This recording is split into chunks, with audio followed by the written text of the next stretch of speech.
Give up the excuses. Stop defending your weakness like it's something sacred. Every excuse you speak, every reason you invent for why you can't, is another link in the chain that's keeping you locked in the same place. You think you're protecting yourself, but you're only protecting your limitations. Excuses are the walls that keep you comfortable, but they also keep you small. They sound innocent. They sound logical. I'm tired. I don't have time. I wasn't born with talent. But each one is a silent killer of progress. Every time you defend your excuses, you surrender your power. You choose to stay ordinary when you were built to be relentless. You tell yourself you can't start because the timing isn't right, because life isn't fair, because the world doesn't see your struggle. But the truth is, nobody cares. The world doesn't care about your reasons. It only respects results. You have to look in the mirror and admit that the person staring back is the only obstacle between you and your potential. Stop negotiating with yourself. Stop looking for the easy way out. The easy way out is the enemy. Excuses whisper comfort, but comfort is poison. Every excuse you make feels good for a moment, but it robs you of the strength you could have built by facing the pain. You can't grow while protecting your weakness. Growth demands discomfort. You have to be willing to look at your habits, your mindset, your laziness, and destroy every excuse that keeps you safe. When you give up excuses, you stop lying to yourself. You stop saying, I can't, and start asking, how can I? That's where transformation begins.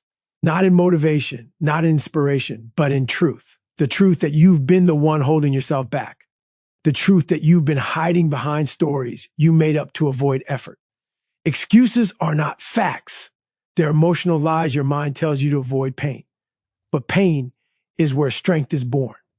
If you want to change your life, you have to give up the need to feel good and start demanding results from yourself, even when it hurts. Excuses don't disappear when life gets easier. They disappear when you get stronger. You can't wait for the right time because there will never be one. You can't wait for motivation because motivation doesn't last. You can't wait for support because nobody's coming to save you. You have to build yourself from the ground up with nothing but discipline, consistency, and a ruthless commitment to stop defending the weaker version of you. The one that says, I'll do it tomorrow. The one that says, I don't feel like it. That version needs to die today. You want to know what separates the people who make it from the ones who don't? It's not talent. It's not luck. It's not connections. It's the refusal to accept excuses as truth.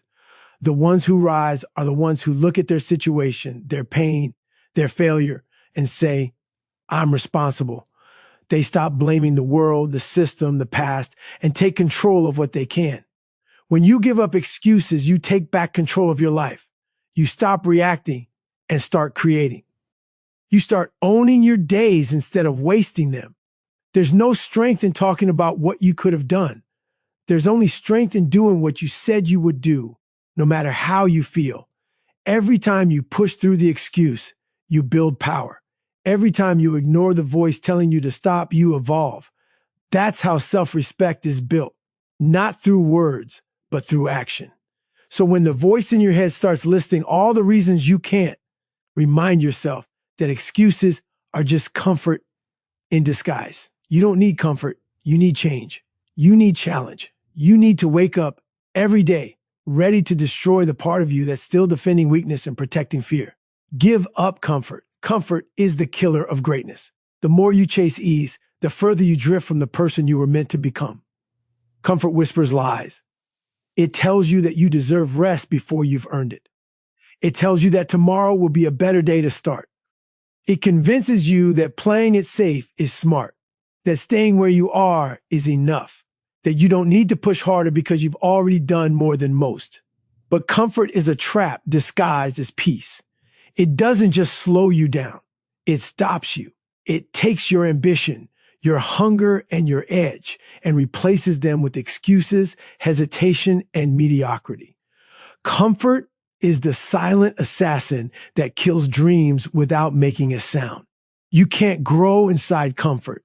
You can't evolve when you're surrounded by soft choices. Growth is violent. It's uncomfortable. It's full of doubt, fear, and pain.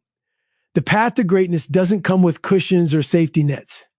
It comes with bruises, fatigue, and the kind of loneliness only those chasing something bigger ever feel. You have to be willing to step into discomfort so many times that it becomes your normal. You have to make the hard thing your routine. Because comfort isn't just the absence of pain, it's the death of drive. The people who achieve something extraordinary aren't more talented. They're just more willing to suffer.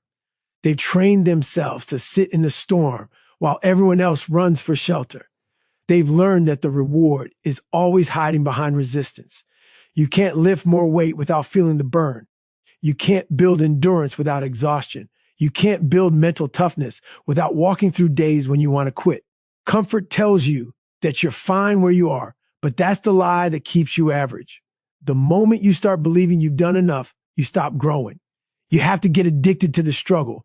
You have to crave the challenge that others run from, the nights when you're tired, the mornings when you don't want to get up, the tasks that make your body scream. That's where you become something different. You have to start seeing discomfort as your greatest teacher. Every rep of discipline, every hour of focus, every drop of sweat is building a version of you that comfort could never touch. The pain you feel today becomes the strength you carry tomorrow. The more you escape comfort, the stronger your mind becomes. Most people never see their true potential because they never get uncomfortable enough to find it. They live in a constant cycle of starting and stopping, always giving in to the need for ease. They run from the grind, not realizing that the grind is the only place transformation happens. You don't find confidence by staying where it's easy. You find it by stepping into hard situations and proving to yourself that you can survive them. Comfort feels good in the moment, but it leaves you with regret later. Discomfort feels like punishment, but it's actually the gift that reveals your power. You have to be willing to go to war with yourself. The war between who you are and who you could be will always be fought in the space between comfort and discipline. Every day you have a choice to stay in the warmth of ease or to step into the cold of challenge. The comfort zone might feel safe, but nothing grows there. Nothing extraordinary is created there. The fire that forges greatness burns in discomfort. You have to make a decision that comfort will no longer be your goal. It's not about being happy every day. It's about becoming stronger every day. The more you lean into struggle, the more you realize that comfort was never peace. It was limitation disguised as satisfaction. Give up comfort because everything you want, everything you're meant to be, lives on the other side of it. Ibri, give up the old you. The version of you that complains, hides, and settles. That version needs to die so the real one can be born. The old you is the reason you're still stuck.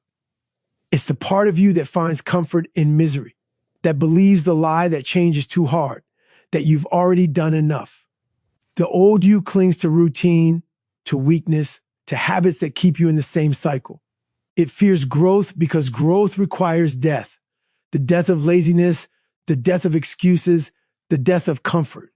You can't evolve while protecting the version of yourself that's holding you back. You can't step into power while defending your limitations. The old you loves to talk but hates to execute. It loves motivation but avoids discipline. It waits for the perfect moment, the perfect plan, the perfect feeling. That version of you is addicted to comfort and validation. It wants to be seen trying, not succeeding. It wants to praise without the pain, the results without the sacrifice. You have to let that version die. You have to kill the part of you that hesitates, that negotiates with fear, that waits for a sign instead of becoming one. You have to bury the version that doubts, that settles, that says, maybe tomorrow. Tomorrow is a lie told by the old you to keep you weak today. Transformation isn't about improvement. It's about rebirth. You can't become new until you destroy what's old. That's why most people never change, because they try to carry their old habits into a new life. They want growth without letting go. They want success, but refuse to sacrifice who they are for who they could be. The process of change will hurt because you're tearing down parts of yourself that have been with you for years. But that pain is necessary. That pain is proof that the old you is being ripped away piece by piece. The old you will beg for mercy. It will whisper in your ear, telling you that you've done enough, that you should slow down, that it's okay to take it easy. It will tell you to stop because it knows it's dying. The voice of the old you grows loudest when you're about to break through. That's when you have to push harder. You can't negotiate with that voice. You have to silence it through action. Every time you take a step forward when you don't want to, every time you say no to comfort and yes to struggle, you're killing the old you. You're showing your mind who's in control now. You don't need to improve the old you. You need to replace it. You need to burn down every excuse, every limitation, every soft part of you that hides behind fear. The new you is built from discipline, forged in discomfort, and fueled by purpose. The new you doesn't care how tired you are. The new you doesn't need motivation to move. The new you gets up when it hurts, works when it's inconvenient, and shows up when nobody's watching. The new you is built from the decisions you make when no one believes in you, when no one's cheering, when all you have is your will. You can't bring your old habits into a new life. You can't carry your fears into your future and expect to win. The old you wants to stay small because it's safe there. It's predictable there. But safety is a cage. If you want to become the person you were meant to be, you have to be willing to let that old version of yourself burn. The destruction comes before the rebirth. The struggle comes before the strength. You can't have one without the other. Every time you face resistance, remember it's not the world trying to break you. It's your old self trying to survive. Don't save it. Don't protect it. Let it go. The old you had its time. Now it's time to become something else. Something unrecognizable to the version that once settled for less. Give up the need for validation. You don't need applause. You don't need approval. You don't need anyone to tell you that you're good enough, because the truth is, nobody else can define that for you. The world will never fully understand your grind, your pain, or your purpose. People will cheer when you win and disappear when you struggle. That's the reality. If your motivation depends on their claps, you'll never make it through the silence. The ones who make it far are the ones who stop chasing validation and start chasing mastery. They don't need anyone to say good job because they already know the work isn't finished. Validation is a drug, and most people are addicted to it. They crave the likes, the praise, the attention. They mistake recognition for progress, but recognition doesn't make you stronger. Repetition does. You can't build mental toughness while relying on external approval. You can't develop grit while waiting for someone to notice your effort. The grind doesn't care about your audience. Growth happens in the dark, when no one's watching, when there's no reward but the satisfaction of knowing you showed up again. The world doesn't owe you applause. It owes you nothing. You earn everything through consistent, relentless effort, day after day, in silence. When you stop seeking validation, you stop giving others power over you. You stop being controlled by opinions, by criticism, by praise, because both can destroy you. Praise can make you comfortable, and criticism can make you doubt yourself. But when your worth comes from your work, not from others' reactions, you become untouchable. You can't be manipulated by approval when your only competition is the person you were yesterday. You can't be broken by hate when you no longer crave love from people who don't even understand your mission. The need for validation comes from insecurity. It's the voice inside that says, I'm not enough unless someone else says I am. You have to silence that voice through work, through sweat, through proof.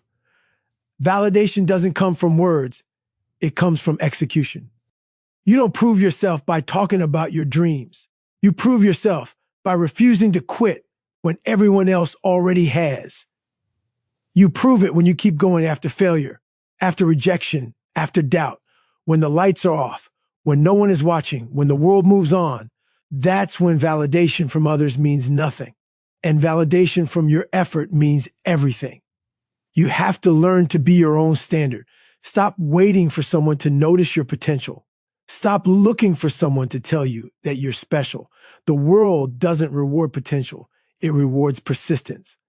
Validation fades, but self-respect lasts forever. Every time you show up when you don't feel like it, every time you outwork your doubt, you build that respect. It's not loud. It's not glamorous, but it's real.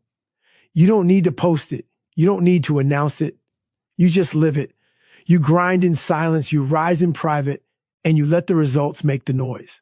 There's freedom in not needing approval. There's power in not caring who sees your effort. When you stop performing for validation, your focus sharpens.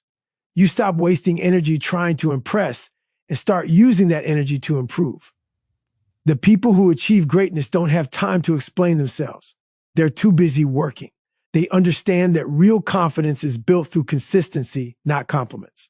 They understand that validation is temporary, but discipline is permanent. You can't be free until you stop seeking permission to be great. You don't need anyone to believe in you. You don't need their applause. You don't need their recognition. You need to outwork the noise, outlast the pain, and outgrow the version of yourself that depended on approval. Every second you spend trying to be seen is a second you could be working toward becoming undeniable. Validation is for the insecure. Work is for the hungry. Choose the work. Choose the pain. Choose the grind that no one claps for, but everyone eventually sees. The moment you stop needing validation is the moment you start becoming unstoppable, able or give up quitting. The moment you want to stop is the moment you're being tested. That's the point where most people fold, where most people let their weakness win, but that's exactly where you find out who you really are. Quitting feels easy because it gives you relief, but that relief comes with regret. It's the kind of comfort that turns into poison over time. You tell yourself you'll try again later, that you'll start fresh tomorrow, but deep down, you know quitting becomes a habit. Every time you quit, you teach your mind that giving up is an option. You weaken your spirit, you dull your edge, and you forget what it feels like to fight for something with everything you have. The truth is, every dream worth chasing will test you. It will break you down. It will make you question if you're built for it. The pain, the exhaustion, the doubt, all of it is part of the process. The struggle isn't a sign to stop. It's a sign that you're in the right place. Growth lives on the other side of pain. But most people never reach it because they quit when it gets hard. You have to decide that quitting is no longer an option. You have to burn the bridge between you and the easy way out. If you always have a backup plan to quit, you'll never give everything you have to succeed. When you feel like quitting, understand that's the exact moment you're supposed to keep going. That's the test. That's the wall separating the average from the relentless. Your body will scream to stop. Your mind will tell you you've done enough, but your spirit, the real you, knows there's more left. You can't discover your limits without pushing past them. Every time you refuse to quit, you build resilience. Every time you push through when it hurts, you prove to yourself that you're not controlled by weakness. That's where real confidence is born. In those moments when quitting would be easier, but you choose to endure. Quitting isn't just about walking away from something. It's about betraying the part of you that believed in the dream to begin with. You made a promise to yourself when you started, a promise that you'd see it through. But when you quit, you break that promise. You let the temporary pain win over your long-term purpose. You let the voice of doubt control your destiny. You can't expect greatness if you keep walking away when things get heavy. You have to stay in the fight even when it feels impossible. You have to remind yourself why you started when the motivation is gone, when the excitement fades, and when all that's left is the grind. There's no growth without pain. There's no strength without struggle. You're not supposed to feel comfortable while chasing something extraordinary. Quitting might silence the pain for a moment, but it also silences your progress. The people who reach the top aren't the ones who had it easy.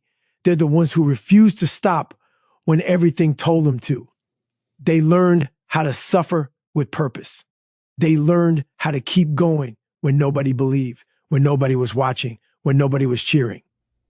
That's the difference between someone who dreams and someone who does. You have to understand that every step you take after you want to quit counts more than all the steps that came before it. That's where you build character. That's where you separate yourself from everyone who gave up. When you quit, you restart the same cycle and you end up facing the same wall again later. But when you push through, you move the wall. You expand what's possible. You redefine your limits. The pain you're feeling isn't there to stop you. It's there to reveal you. So the next time you feel like quitting, don't listen to the weakness talking. Don't feed the voice that wants comfort. Remind yourself that the test is happening right now. Every great story has a breaking point, and most people quit at theirs. But the ones who refuse, the ones who decide quitting is not an option, they're the ones who rise. You don't give up your dream because it's hard. You give up quitting because you're done being average. You keep going because you owe it to the person you're becoming.